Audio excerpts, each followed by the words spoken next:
Today we will start a very new chapter of the Specific Relief Act 1963, chapter 8, जिसमें हम आज discuss करेंगे section 38। Chapter 8 जो overall discuss करता है वो करता है परपेचुअल इंजंक्शन के बारे में।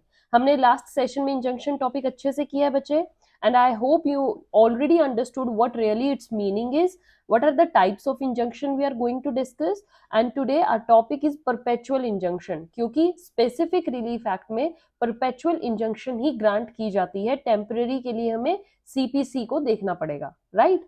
सो परपेचुअल इंजंक्शन के अंडर आज हम सेक्शन 38 करेंगे, और सेक्शन 38 बात करता है perpetual injunction when granted, means इनको कब कब ग्रांट किया जा सकता है। कोर्ट ऐसे थोड़ा है कि अपनी मर्जी से कभी भी परपेचुअल इंजंक्शन का ऑर्डर दे देगी, नो। परपेचुअल इंजंक्शन की डिग्री पास करने के लिए कोर्ट को बहुत सारी चीजों को देखना पड़ता है और तभी उसको ग्रांट किया जा सकता है। And so let's check what your section 38 says.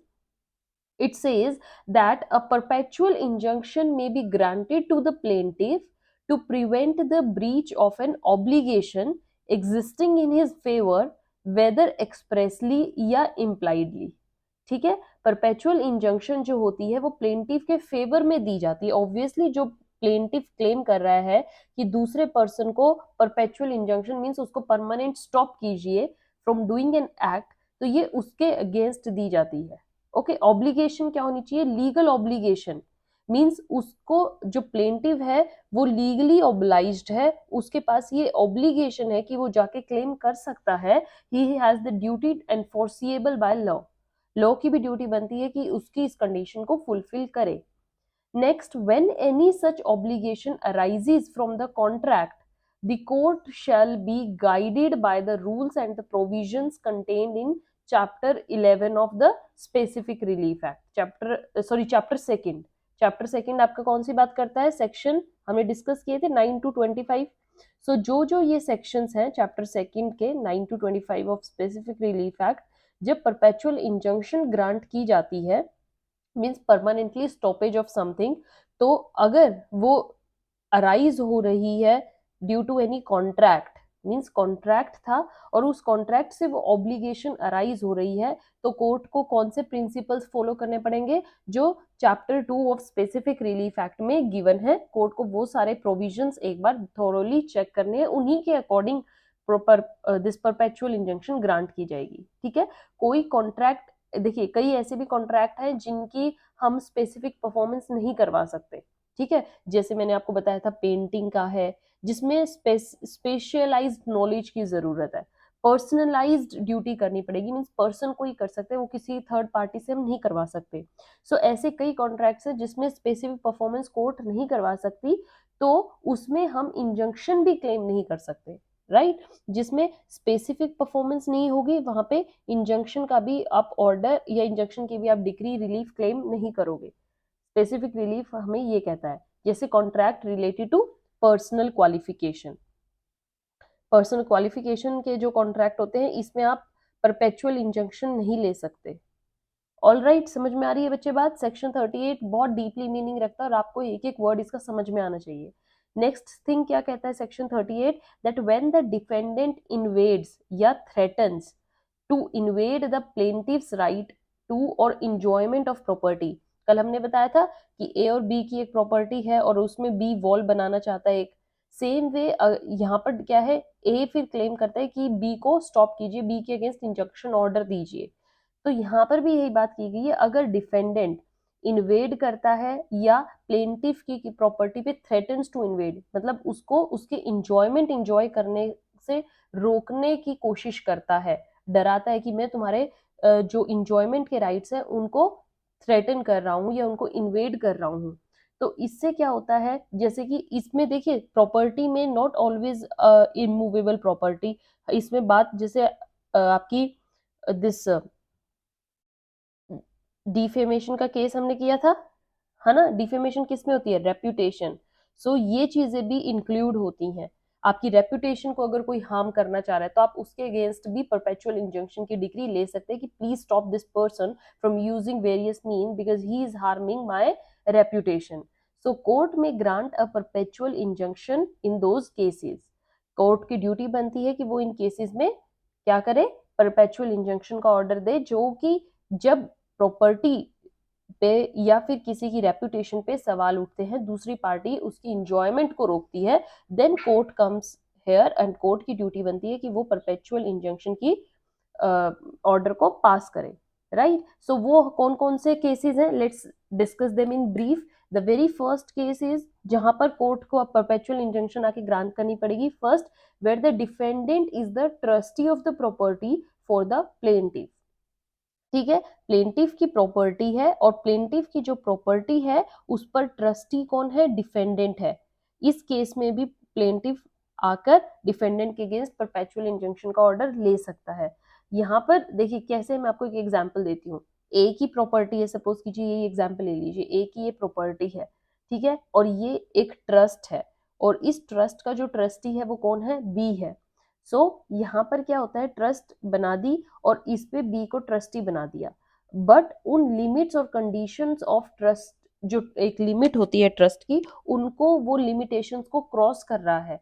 B जैसे ट्रस्ट जो है पर्टिकुलर इस काम में पैसा नहीं लगाएगी, या यहाँ से पैसा नहीं आ सकता है, या ये लिमिटेशन है, ट्रस्ट इस काम को क्रॉस नहीं कर सकती है, बट बी उस ट्रस्ट पूरे ट्रस्ट की जो लिमिटेशंस है जिनको वो क्रॉस नहीं कर सकते, जिस कंडीशंस पर वो बेस्ड है, उन कंडीशंस को ब्रेक करते हैं या उन लिमिटेशंस को क्रॉस करता है एज अ ट्रस्टी, वॉयलेट करता है उन कंडीशंस को और अपने बेनिफिट के लिए उनको यूज करने लग जाता है। जैसे ट्रस्ट का पैसा ट्रस्ट में ही जाता है, बट वो अपने पर्सनल खर्चे लेने लग जाता है। तो यहाँ पर क्या है, ए कोर्ट में जा सकता है और बी के अगेंस्ट परपेचुअल इंजंक्शन का ऑर्डर लेगा कि stop the B from being as a trustee of my trust or stop B from doing particular this and this act, right? Although अगर हम देखें यहाँ पे बच्चे monetary जो compensation है वो इसको fulfill कर सकती है, B से पैसा ले सकते हो, B ने जो पैसा अपने personal use पे लिया है, even though compensation in money would afford adequate relief, still A has the option to bring perpetual injunction order against him, right. ये मैटर नहीं करता कि आप कंपनसेशन के थ्रू भी रिलीफ क्लेम कर सकते थे, बट नहीं, अगर आपको परपेचुअल इंजंक्शन लेना है तो वो उसमें कोई रोक टोक नहीं होगी। ऑलराइट, ये फर्स्ट थिंग थी जहां पर ट्रस्टी का केस है। सेकंड क्या है, where there exist no standard for ascertaining the actual damage caused, means जो एक्चुअल डैमेज हुआ है प्लेंटिफ को थ्रू किससे, ट्रस्टी से, ओ सॉरी डिफेंडेंट से, नॉट ट्रस्टी, डिफेंडेंट से प्लेंटिफ को अगर कुछ डैमेज हुआ है और उस डैमेज को आप कैलकुलेट नहीं कर सकते हो, इट इज नॉट असर्टेन भाई कितना हुआ है, सो वहां पर भी क्या हो सकता है, आप परपेचुअल इंजंक्शन लेके आ सकते हो बाय, लाइक ए की फैक्ट्री है, ठीक है, और उसके आसपास के इन्वायरमेंट को अगर कोई पोल्यूट कर रहा है, sorry this is the factory, और ये जो आसपास का इन्वायरमेंट है ये अपनी फैक्ट्री से आसपास के इन्वायरमेंट को पोल्यूट कर रहा है।